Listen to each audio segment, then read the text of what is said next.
আমরা মানুষ, প্রত্যেকটা প্রাণী কলব আছে, আত্মা আছে, নফস আছে, কিন্তু শুধুমাত্র মানুষের কলব, মানুষের আত্মা, মানুষের নফস, এটা দিয়েই তার বিচার বিশ্লেষণ করার ক্ষমতা আল্লাহ পাক তাকে দিয়েছেন, অন্য প্রাণীকে দেয়। কুকুরের আত্মা আছে, তার হার্ট আছে, কিন্তু ভালো মন্দ বিচার করার যোগ্যতা আল্লাহ কুকুরকে দেয়। শুকরের হার্ট আছে, শুকরকে সেই যোগ্যতা দেয়। বিভিন্ন পশু পাখি প্রাণীর হার্ট আছে, কিন্তু তাদেরকে ভালো মন্দ বিচারের যোগ্যতা দেয়। আল্লাহ পাক রব্বুল আলামিন মানুষকে হার্ট দিয়েছেন, ফুয়াদ। হার্টের আরবি ফুয়াদ, কলব। আল্লাহ পাক কলব দিয়েছেন, ফুয়াদ দিয়েছেন, অন্তর দিয়েছেন, এবং সেই অন্তর দিয়ে ভালো মন্দ বিচার করার যোগ্যতাও আল্লাহ পাক রব্বুল আলামিন এই মানব জাতিকে দান করেছেন। সেজন্য আল্লাহ পাক বলে দিয়েছেন, قد أفلح من تزكى, যেই ব্যক্তি সেই সফলতা অর্জন করলো যে তার আত্মাকে পরিশুদ্ধ করলো। قد أفلح من تزكى, যে আত্মাকে পরিশুদ্ধ করলো সে করবে কি? وذكر اسم ربه فصلى, সেই ব্যক্তি আল্লাহ পাকের কথা সব সময় স্মরণ করবে, আর সেই ব্যক্তি 5 ওয়াক্ত সালাত যথাযথভাবে আদায় করবে। সূরা আশ-শামসের মধ্যে আল্লাহ পাক জানিয়ে দিয়েছেন, قد أفلح من زكاها وقد خاب من دساها, যে ব্যক্তি তার আত্মাকে পরিশুদ্ধ করলো সে সফলতা অর্জন করল, সে সফলতার উচ্চ শিখরে চলে গেল। وقد خاب من دساها, আর যে ব্যক্তি তার অন্তরকে কলুষিত করলো সেই ব্যক্তি ক্ষতিগ্রস্ত হলো। তাহলে বোঝা যাচ্ছে এই অন্তর দিয়েই আমরা সফলতা অর্জন করব, এই অন্তর দিয়েই আমরা ক্ষতিগ্রস্ত হব। এখন যদি বলা হয় আপনার ডান দিকে আছে উপকারিতা, আপনার বাম দিকে আছে ক্ষতি, প্রশ্ন যদি করা হয় আপনি কোন দিকে যাবেন, ডানে যাবেন না বামে যাবেন, জবাবটা আপনি কি দিবেন? ডানে যাবেন।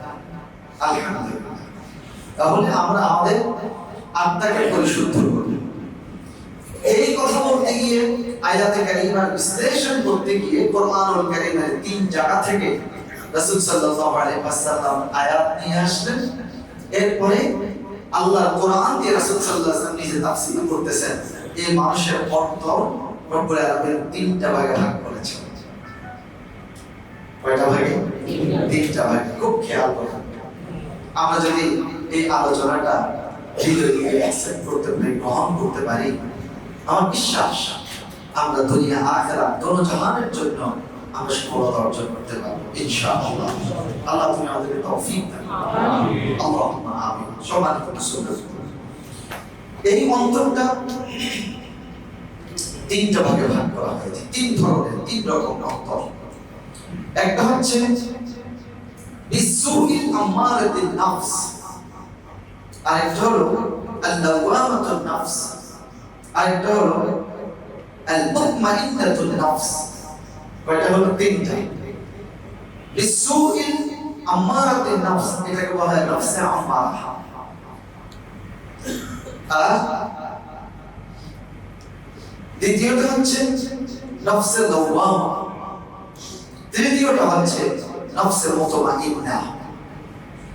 নফসে আমারা সম্পর্কে হযরত ইউসুফ আলাইহিস সালাম বলেন, পবিত্র কোরআনুল কারীম 12 নম্বর সূরা 53 নম্বর আয়াত, সূরা ইউসুফ। ইউসুফ আলাইহিস সালাম যা বলেছেন রবের সামনে আল্লাহ পাক ওনার কথাটাকে আল্লাহ ওহী করে কোরআনুল কারীমে নাযিল করে দিয়েছেন। ওয়ামা উবাররিউ নাফসি ইন্নান নাফসা লাআমারাতুন বিসসুই ইল্লা মা রাহিমা রাব্বি ইন্না রাব্বি গফুরুর রাহিম। ইউসুফ আলাইহিস সালাম বলেছেন, আমি এমন দাবি করছি না যে আমার মন সম্পূর্ণ পারফেক্ট। ইউসুফ আলাইহিস সালাম কত বড় ঈমানি পরীক্ষা দিয়েছেন, নিজের মনকে কতটা কন্ট্রোল করেছেন। সামনে সকল সুযোগ সুবিধা ছিল, সব কিছুকে তিনি প্রত্যাখ্যান করেছেন। আল্লাহ বলে যখন চিৎকার দিয়ে একটা ডাক দিলেন, আল্লাহ পাক বলেন ইউসুফ চিন্তার কোনো কারণ নাই, যদিও ঘরের বাইরের থেকে প্রত্যেকটা দরজা বন্ধ, তুমি দরজার দিকে যাও, আমিও বলে আমি তোমার জন্য দরজা উন্মুক্ত করে দিচ্ছি।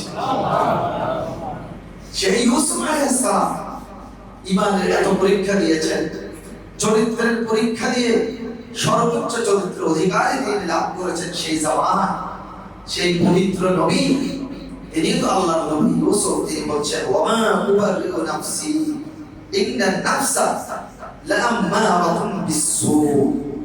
তিনি যখন বলছেন আমি এমন দাবি করছি না যে আমার মন সম্পূর্ণ পাক পবিত্র, বস্তুত মন সর্বদা মন্দ কাজের আদেশ করে থাকে।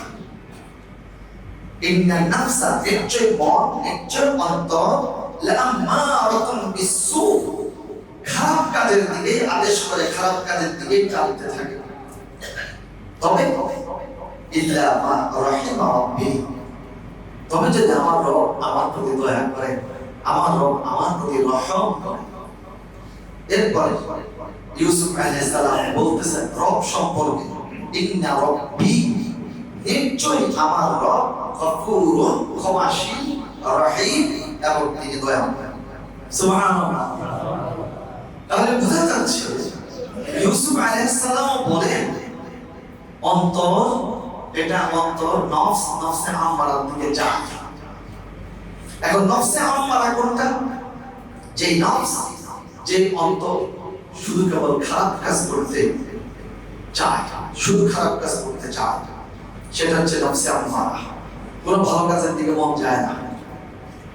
শরবতের গ্লাস রেখেছে, মদের গ্লাস রেখেছে, শরবতের দিকে নজর যায় না, মদের দিকে অন্তরটা টান মারে। তারপরে নিজের সতীসাথী স্ত্রী নিজের ঘরের মধ্যে আছে, স্ত্রীকে ভালো লাগে না, প্রতিদিন এক তরকারিতে মজা নেই, অন্য নাইট ক্লাবে চলে যায়। তাহলে দেখা যায় অন্তরের অবস্থাটা ওইটা হচ্ছে নফসে আম্মারা। নিজের হালাল জিনিস সামনে উপস্থিত থাকার পরেও হালালের দিকে নজর না গিয়ে হারামের দিকে শুরু করার নজর যায়। আহাল্লাহুল বাইআ ওয়া হারামা রিবা, আল্লাহ পাক ব্যবসাকে হালাল করেছেন, সুদকে হারাম করেছেন। এখন ব্যবসার দিকে না গিয়ে সে কেবল সুদী কারবারের দিকে যায়। কেমন সুদী কারবার? এটা আসছে ইহুদিদের থেকে। আপনারা যদি দ্য মার্চেন্ট অফ ভেনিস এটা পড়ে থাকেন তাহলে হয়তো আপনাদের মনে পড়বে Shylock was the Jew lived at Venice. He was an usurer by profession. এটা শাইলক, অ্যান্টিনিও, বাসানিও, পুশিয়া, তাদের একটা ঘটনা এখানে উইলিয়াম শেক্সপিয়ার উল্লেখ করেছিলেন। সেখান থেকে একবারে ক্লিয়ার সুদের ব্যবসাটার জন্মই দিয়েছে ইহুদিরা। আল্লাহ আমাদের সকলকে সুদ থেকে হেফাজত করুন। আহাল্লাহুল বাইআ ওয়া হারামা রিবা, আল্লাহ ব্যবসাকে করেছেন হালাল আর সুদকে করেছেন হারাম। সম্মানিত মুসলিম, আসুন রাসূল সাল্লাল্লাহু আলাইহি ওয়াসাল্লাম বলেছেন কি মানুষের কামাই রোজগারের রিজিকে 90% আল্লাহ ব্যবসার মধ্যে দিয়ে রাখছেন। সুবহানাল্লাহ, সুবহানাল্লাহ। আপনি যদি ব্যাংকের মধ্যে টাকা রেখে আপনি খেতে যান, যারা সঞ্চয়পত্র রেখেছেন খেয়াল রাখবেন, সঞ্চয়পত্র সম্পর্কে আগে আমাকে জিজ্ঞেস করলে বলছি যে জেনে বলি। বাংলাদেশ ব্যাংকের অনেক কর্মকর্তার সাথে সম্পর্ক হয়ে গেছে। সঞ্চয়পত্রের উপর ওনাদের সাথে ডিটেইলস আলোচনা করলাম। ওনারা স্পষ্ট বলে দিয়েছেন সঞ্চয়পত্রের যে প্রফিটটা এটা ডাইরেক্ট সুদ, ডাইরেক্ট সুদ। এটা আগাবাড়া করে আপনি হারাম করার কোনো সুযোগ নেই, ডাইরেক্ট সুদ। আল্লাহ রাসূল বলছেন তুমি টাকাটা ব্যবসায় খাটাও, ব্যবসায় টাকা খাটাও। আপনি যদি কোনো ব্যাংকের মধ্যে টাকা ফেলে রাখেন, প্রত্যেক বছর জাকাত দিতে দিতে আপনার টাকা শেষ হয়ে যাবে। আর আপনি যদি টাকা ব্যবসায় খাটান, আপনার ব্যবসা লস হবে, ব্যবসা লাভ হবে। ধৈর্য ধরে যদি আল্লাহর উপর তাওয়াক্কুল করে টিকে থাকতে পারেন, আল্লাহ আপনি তো ব্যবসার সুসংবাদ দিয়েছেন, আপনার রাসূল ব্যবসার সুসংবাদ দিয়েছেন, আমি আপনাকে বিশ্বাস করে আপনার রাসূলকে বিশ্বাস করে ব্যবসায় নেমেছি, লস হয়েছে, আল্লাহ আপনি আমাকে একটু পরীক্ষা করতেছেন। আমি ধৈর্য ধারণ করলাম। এক সময় তো আমার পূর্ণিমার চাঁদ ছিল, এখন একটু আমি ক্ষয়ের দিকে যাচ্ছি, হয়তো আমার জীবনে এখন একটু অবশ্যই চলে আসছে, আবার আমার লাইফে পূর্ণিমার চাঁদ ফিরে আসবে ইনশাআল্লাহ। যে খারাপ আছে ভালো আছে, যার মন শুধু কেবল খারাপের দিকে ধাবিত হয়, আপনি মনে করবেন আপনার নফস নফসে আমারা, আপনি জাহান্নামী।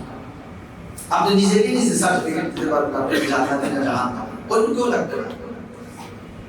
এরপর যদি আপনার মন খারাপের দিকে না গিয়ে ভালোর দিকে শুধু ছুটে, আপনি নিজেকেই সার্টিফিকেট দিতে পারেন আলহামদুলিল্লাহ আমি তো আসলে জান্নাতি। এটা আপনি নিজে বলতে পারবেন নিজের ব্যাপারে। অন্য কোনো পীর ওলি আল্লাহ গাউস কুতুব ইমাম খতিব দরবেশ কেউ আপনাকে বলতে হবে যে ভাই আপনি জান্নাতি। আর আমাদের দেশে আরেকটা প্রচলন, লা হাওলা ওয়ালা কুওয়াতা ইল্লা বিল্লাহ, লাশের টানে আনে। এটা সুদ করুক, মুখ করুক, ফুস করুক, সুয়ারি হোক, আনার পরে শহরে এগুলো দেখি না, গ্রাম অঞ্চল ইমাম সাহেব নিচে দাঁড়ায়, হাজারানে মজলিস আজকে যারা আপনার এখানে উপস্থিত হয়েছে, এই যে মাইয়া শুয়ে আছে অমুকের বাপ, এই লোকটা কেমন ছিল? ভালো আছিল। কেমন ছিল? ভালো আছিল। কেমন ছিল? ভালো আছিল। আল্লাহ উপস্থিত জনগণ সবাই সাক্ষী দিয়েছে এই লোকটা ভালো ছিল, ভালো ছিল, ভালো ছিল। আমিও সাক্ষী দিলাম লোকটা ভালো, আপনি ভালো হিসাবে কবুল করেন। কিয়ামত পর্যন্ত সারা পৃথিবীর সমস্ত মানুষ যদি কোনো একজন মানুষকে ভালো ভালো ভালো ভালো বলে স্বীকৃতি দেয়, যদি তিনি ভালো হয়ে থাকেন তো ভালো, আর যদি উনি মদখোর জুয়ারি জানাবে বেচারি হয়, সারা দুনিয়ার নেককার বান্দারা এসেও যদি ওর ভালো সার্টিফিকেট দেবে, আল্লাহর দরবারে সে ভালো হিসেবে গৃহীত হবে। আল্লাহ আমাদের সকলকে নফসে আম্মারা থেকে হেফাজত করুন। নফসে আম্মারাটা কি? ভালো কাজের দিকে মন যায় না, খারাপ কাজের দিকে শুধু মন ছুটে, খারাপ কাজের দিকে শুধু মন ছুটে। চোখ ভালো দিকে যায় না, চোখ এলোমেলো দিকে যায়। শেষ পর্যন্ত রাস্তা দিয়ে হাঁটলে আমি এই সেদিক তাকালে যার দিকে তাকাবো সে তো আমার চোখ দেখে ফেলবে, এই জন্য কালো সানগ্লাস লাগাই না। কিন্তু সানগ্লাসও লাগাবো না, আপনাদের দিকে টেনে নিলেন না কথা। কালো সানগ্লাস, কেউ চোখের হেফাজতের জন্য সানগ্লাস লাগায়, আর কেউ সানগ্লাস লাগায় আউটফাউট দেখার জন্য, যাতে বাইরে থেকে বুঝতে না পারে চোখের দৃষ্টি তার উপরে আছে। তাহলে বোঝা যাচ্ছে তার চোখ মুসলমান হয় নাই, তার অন্তর নফসে আম্মারা। আল্লাহ আমাদেরকে নফসে আম্মারা থেকে হেফাজত করুন। নফস কয় প্রকার বলেছেন? তিন প্রকার। নফসে লাওয়ামা, নফসে লাওয়ামা লা উকসিমু বিয়াউমিল কিয়ামা। আল্লাহ পাক রব্বুল আলামিন তিনি কিয়ামত দিবসের কসম করছেন। এরপরে বলছেন ওয়ালা উকসিমু বিনাফসিল লাওয়ামা। এরপর আল্লাহ পাক নফসের লাওয়ামার কসম করেছেন। এখন নফসের লাওয়ামাটা কি? যে নফস ভুল করলে নিজেকে দোষারোপ করে, অনুতপ্ত হয়, তওবা করতে চায়, এটা হচ্ছে নফসের লাওয়ামা। কোন অন্যায় করে ফেলেছে, সে অন্যায় ভুল ধরে থাকে না। আমি অন্যায় করে ফেলেছি, ভুল করে ফেলেছি, সাথে সাথে অনুতপ্ত হয়, অন্যায় করে, অন্যায়ের দিকে যায়, কিন্তু অন্যায় করার পর সে অনুতপ্ত হয়, লজ্জিত হয়, তওবা করে। এটা হচ্ছে নফসে লাওয়ামা। আমরা ওই দিকেও যেতে চাই না। একটা হলো শুধু অন্যায়ের দিকে অন্তর যাবে, আরেকটা হলো অন্তর দিয়ে অন্যায় করবে, করে আবার অনুতপ্ত হয়ে তওবা করবে। এটা হলো নফসে লাওয়ামা। আমরা নফসে লাওয়ামার দিকেও যেতে চাই না। ও তৃতীয় নাম্বার আল্লাহ পাক কোরআনুল কারীমে জানিয়ে দিয়েছেন আল মুতমাইন্নাতুন নফস, যেটাকে নফসে মুতমাইন্না বলে, প্রশান্ত আত্মা, প্রশান্ত আত্মা, নফসে মুতমাইন্না। কোরআনুল কারীমে আল্লাহ পাক জানিয়ে দিয়েছেন সূরাতুল ফজর 27 এবং 28 নম্বর আয়াতে কারিমা, ইয়া আইয়াতুহান নাফসুল মুতমাইন্না ইরজিই ইলা রাব্বিকি রাদিয়াতাম মারদিয়া ফাদখুলি ফি ইবাদি ওয়াদখুলি জান্নাতি। হে প্রশান্ত আত্মা, সন্তুষ্ট চিত্তে, সন্তুষ্ট মনে তুমি তোমার রবের সন্তুষ্টি দিকে ফিরে আসো। ইয়া আইয়াতুহান নাফসুল মুতমাইন্নাহ ইরজিই ইলা রাব্বিকি রাদিয়াতান মারদিয়া। এরপর বলছি সে আত্মাকে ফাদখুলি ফি ইবাদি, আত্মারে আমার খাঁটি বান্দাদের অন্তর্ভুক্ত হয়ে যাও, ওয়াদখুলি জান্নাতি, আর আমার জান্নাতে প্রবেশ করো। সুবহানাল্লাহ। এটা হচ্ছে প্রশান্ত আত্মা। এখন সে প্রশান্ত আত্মা কোনটা? প্রশান্ত আত্মা এক নাম্বার আল্লাহ এবং তার রাসূলের প্রতি দৃঢ় বিশ্বাস, আখিরাতের প্রতি দৃঢ় বিশ্বাস। দুনিয়াতে আমি কতটুকু কি পেয়েছি বা পাবো সেটা বড় কথা নয়, আমার রব আমার উপর সন্তুষ্ট আছেন কিনা, আমার রাসূল আমার উপর সন্তুষ্ট আছেন কিনা, আমি আমার রবের নির্দেশিত পথে রাসূল সাল্লাল্লাহু আলাইহি ওয়াসাল্লামের প্রদর্শিত পথে চলতে পারছি কিনা, অ্যালার্ট, সতর্ক। এবং এইভাবে চিন্তা ভাবনা করে আল্লাহ রাসূলের পথে যে ব্যক্তি পরিচালিত হয়, নেক আমল করে, অন্তরে সব সময় ভালো খেয়াল রাখে, এই অন্তরটা হচ্ছে প্রশান্ত আত্মা, নফসে মুতমাইন্নাহ, প্রশান্ত আত্মা। আল্লাহ তুমি আমাদের সকলকে সেই নফসে মুতমাইন্নাহ প্রশান্ত আত্মার অধিকারী বানিয়ে দাও। আমরা সবাই বলি আমিন। ইমাম ইবনুল জাওজি রাহমাতুল্লাহি আলাইহি অনেক উঁচু মাপের একজন মুহাদ্দিস এবং ফকিহ, অনেক উঁচু মাপের একজন আলেম দ্বীন। তিনি উল্লেখ করেন, আমি দীর্ঘ সময় নফসের সাথে লড়াই করেছি, দীর্ঘ সময় নফসের সাথে লড়াই করেছি।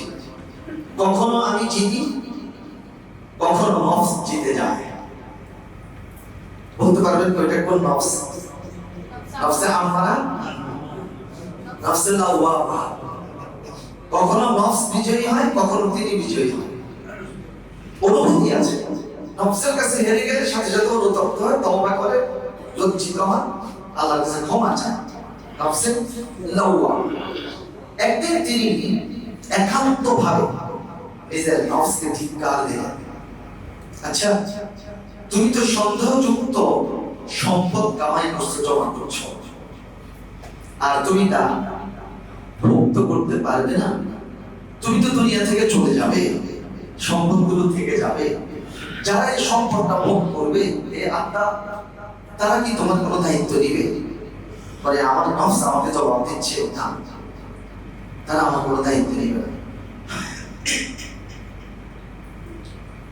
তাহলে এত কষ্ট করে ধন সম্পদ কামাই রোজগার করে সম্পদের প্রাচুর্য আমি রেখে যাবো এই দুনিয়াতে, যারা ভোগ করবে তারা তো কোনোদিন এটা দায়িত্ব নিবে না। তাহলে আমি কেন এই পথে যাব? ফিরে আসলো। সম্মানিত মুসলিম, আল্লাহ রব্বুল আলামিন এবং আমি, বান্দা এবং রব, এর মাঝে সবচেয়ে বড় দেওয়ালটা হচ্ছে আমাদের নফস। ভালো কাজ করতে যাবেন, আপনার নফস যদি নফসে আমারা হয়, আল্লাহ এবং আপনার মাঝে সেই নফস একটা প্রাচীর তৈরি করে দেবে না। আল্লাহর পথে যাইস না, তুই শয়তানের পথে যাস। এই নফসটা কার জন্য? রবের সাথে মাঝখান প্রাচীর তৈরি করে দেয়। এই নফস কাউকে সন্দেহের মধ্যে ফেলে দেয়, আবার এই নফসই সন্দেহ থেকে মুক্ত রেখে, হারাম থেকে মুক্ত রেখে, পাপ থেকে মুক্ত রেখে তাকে দিয়ে নেক কাজে উৎসাহিত করে তাকে জান্নাতে পাঠায়। তাহলে এই নফস খুব গুরুত্বপূর্ণ বিষয়। এই জন্যই হযরত আলী নোমান ইবনে বাশীর রাদিয়াল্লাহু তাআলা তিনি বর্ণনা করেন, সামি'তু রাসূলুল্লাহ সাল্লাল্লাহু আলাইহি ওয়াসাল্লাম ইয়াকুল, আমি রাসূল করিম সাল্লাল্লাহু আলাইহি ওয়াসাল্লামকে বলতে শুনেছি, আলা ওয়া ইন্না ফিল জাসাদি মুদাওয়াতা, ও সাহাবীরা জেনে রাখো, প্রত্যেকটা মানুষের দেহের মধ্যে একটা মাংস পিণ্ড রয়েছে, গোশতের টুকরা রয়েছে। ফাইদা সলাহাল জাসাদু কুল্লুহু, তার এই গোশতের টুকরাটা, এই মাংস পিণ্ডটা যদি ভালো হয়ে যায় তাহলে তার সব ভালো। ওয়া ইদা ফাসাদাল জাসাদু কুল্লুহু, তার এই গোস্তের টুকরাটা যদি নষ্ট হয়ে যায় তাহলে তার সব নষ্ট। এরপর রাসূল সাল্লাল্লাহু আলাইহি ওয়াসাল্লাম বলছেন আলা ধমক দিয়ে বলছেন সাবধান, জেনে রাখো ওয়াহিয়াল কালব, আর সেটা হচ্ছে কালব, অন্তর, হৃদয়, হার্ট। আল্লাহ তুমি আমাদের অন্তরটাকে নফসে মুতমাইন্নার অধিকারী বানায় দাও, আল্লাহুম্মা আমিন। আপনার যদি নফসে জান্নাতি, যখন আপনার কানের কাছে আয়াত তেলাওয়াত হবে তখন অন্তরটা খুশি হয়ে প্রশান্ত চিত্তে বেরিয়ে আসবে জান্নাত থেকে আনা একটা সুন্দর একটা সুগন্ধি রুমালে জান্নাতি ফেরেশতারা এই রূহটাকে উপর দিকে উঠে শুরু করবে। প্রথম আকাশে যাবে ইয়াদুল বাব, দুনিয়ার নিকটতম আকাশের দরজার মধ্যে ফেরেশতারা নক করবে, ভিতর থেকে আওয়াজকে অমুকের পুত্র অমুক অথবা অমুকের মেয়ে অমুকের রূহ নিয়ে আসছে। ওরা আহলান সাহলান সুস্বাগতম জানাবে, বলতে আসো আসো, কি সুন্দর সুগন্ধ, আসো করে দেবে। দ্বিতীয় আকাশে যখন যাবে সুগন্ধ আরো ছড়াবে, তৃতীয় আকাশে আরো, সপ্তম আকাশ অতিক্রম করে চলে যাবে ইল্লিয়িন, বলেন কোথায় যাবে? ইল্লিয়িন। আর যদি বদকার হয় বহু কষ্ট দিয়ে তার জান কবজ করা হবে, দুর্গন্ধযুক্ত কাপড়ের মধ্যে এই রূহটাকে নিয়ে উপরের দিকে উঠার চেষ্টা করবে, উপর থেকে সিগন্যাল দেবে নিচে যাও নিচে যাও, নিচে নামতে থাকবে, এরপরে সিজিন নিয়ে যাবে সে রূহ, সে আত্মা। আল্লাহু আকবার কাবীরা, এটাকে বলা হয় আলামে বারযাখ। রব্বুল আলামিন আমাদের সকলকে, আমাদের প্রত্যেকের আত্মাকে, প্রত্যেকের রূহকে দিল্লির স্থান করে দিলেন। আল্লাহু আকবার। আচ্ছা সম্মানিত মুসলমান, আমরা সমাজের সংশোধনের জন্য কথা বলি। সমাজের সংশোধন, সমাজের সংশোধন, রাষ্ট্রের সংশোধন। রাষ্ট্রে যদি শেখ হাসিনা এসে আবার ক্ষমতায় বসেন, তারেক রহমান সাহেব ক্ষমতায় আছেন, অথবা ওনারা চলে যান, জামাতের আমি ডাক্তার শফিক সাহেবকে বসাই দেন, বা বাদ দেন চৌমনের বিশ্বের মুফতি রেজাউল করিম সাহেবকে আপনি বসাই দেন, কেউ এই জাতিকে সংশোধন করতে পারবে না, পরিচালিত করতে পারবে না। তাই কে পারবে?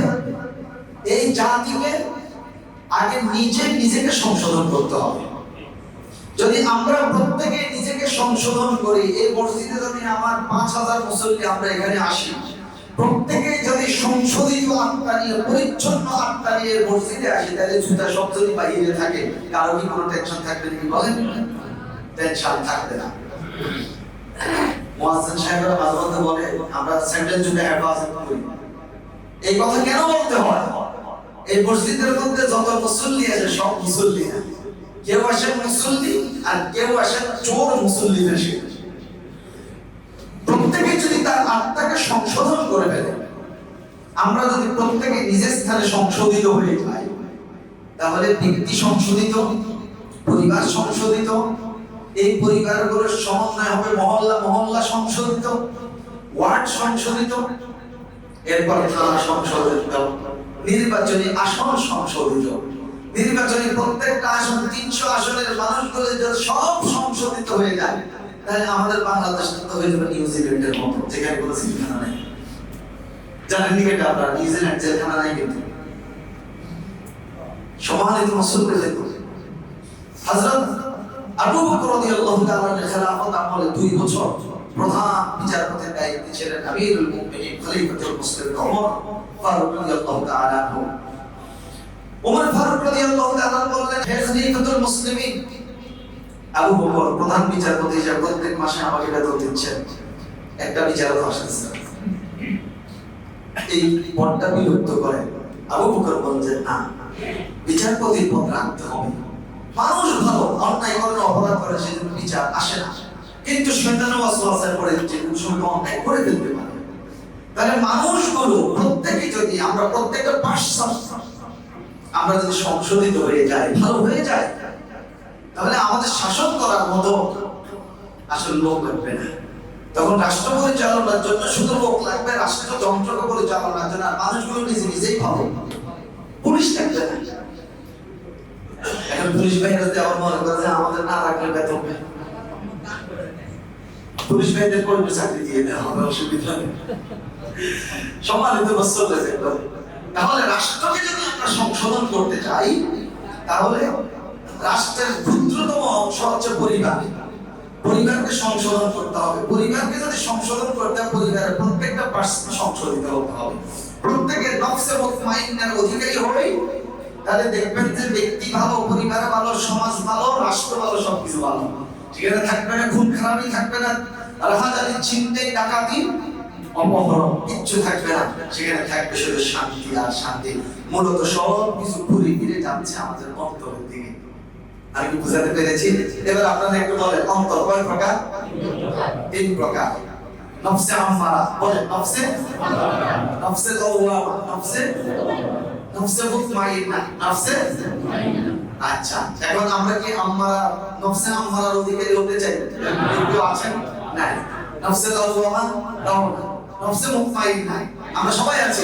আল্লাহ কবুল করুন, আমিন। আমরা সবাই বলি আমিন। এবার আসেন, এই নফসকে পরিশুদ্ধ আমরা কিভাবে করব, বা আমার নফস নষ্ট হয়ে গেছে কিনা কিভাবে পরীক্ষা করব, এর মধ্যে আমি তিনটা পয়েন্ট নিয়ে আসছি। এক নাম্বার, একটু খারাপ লাগে আপনাদের কথাগুলো, একটু খেয়াল করুন। এক নাম্বার, প্রথমত ছোট হোক বড় হোক, গুনাহ করার পর যদি মন খাটো না লাগে, মনে খটকা না লাগে, মনে আমি গুনাহ করেছি, ছোট গুনাহ হোক বড় গুনাহ হোক, মনে কোনো খটকা লাগে না, যেভাবে আছি এই হয়ে গেছে, অসুবিধা নেই, তাহলে মনে করতে হবে যে আমার নফসটা নফসে আম্মারা, আমার অন্তরটা ভালো না। সেই ব্যক্তি ছোট গুনাহ করলেও তার মধ্যে কোনো ভয় নেই, পাহাড়ের মধ্যে গুনাহ করলেও তার মধ্যে কোনো ভয় নেই, ব্যাস খাইতেছে চলতেছে পশুর মতো। এটা হচ্ছে নফসে আম্মারা। তখন মনে করতে হবে যে আমার নফসটা অসুস্থ।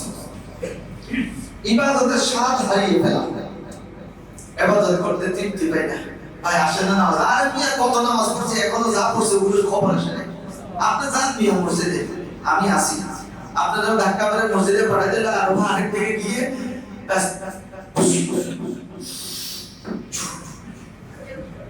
ব্যাস চালাইতেছে কারবার।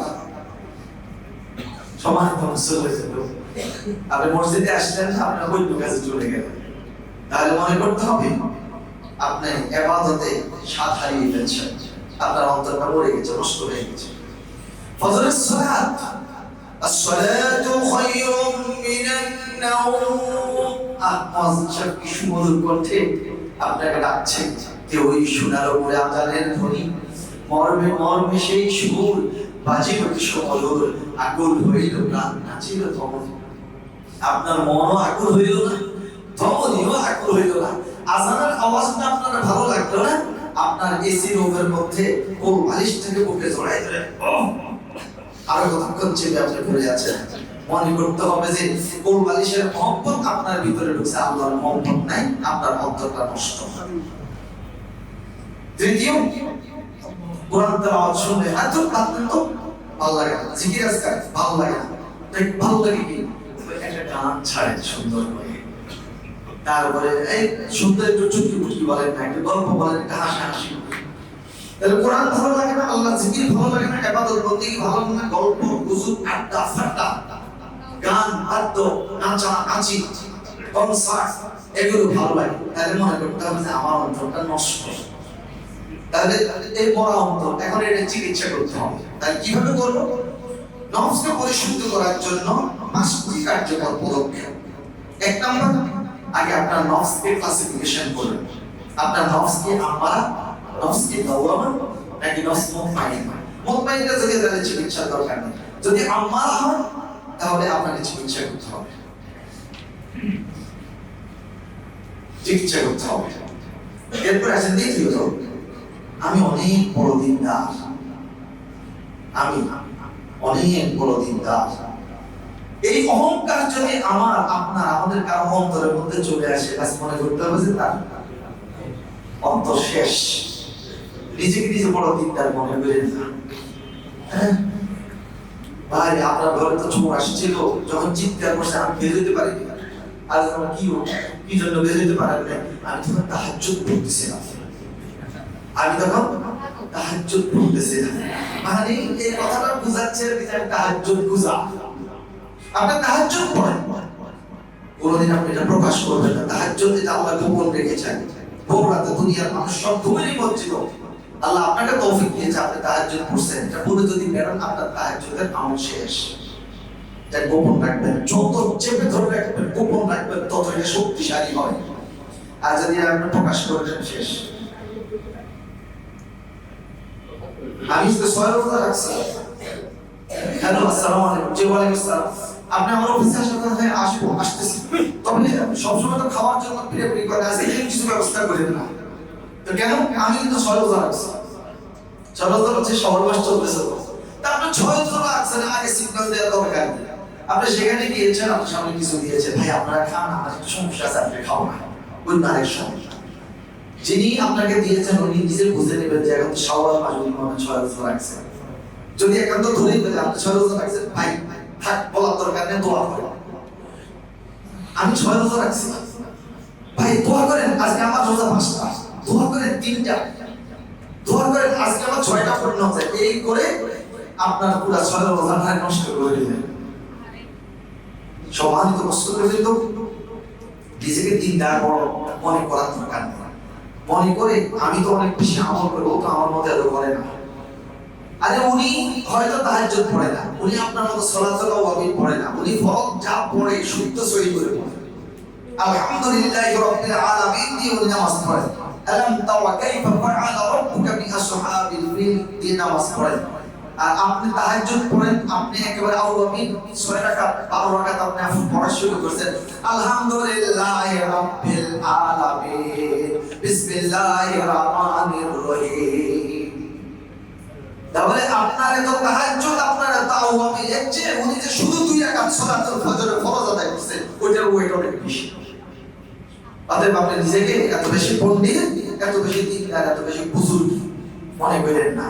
বরং যদি নিজের মধ্যে চলে আসে আমি অনেক বড় ফরেজগার, মুত্তাকি, দিনদার, নো, আমার মধ্যে অহংকার চলে আসছে, আল্লাহ আপনি আমাকে তৌফিক দিয়েছেন, আমি এগুলো করছি, আপনার দরবারে কবুল হয় কিনা আমি তো জানি না, শুধু দরখাস্ত আল্লাহ আপনার সন্তুষ্টির জন্য করতেছে, আপনি কবুল করেন।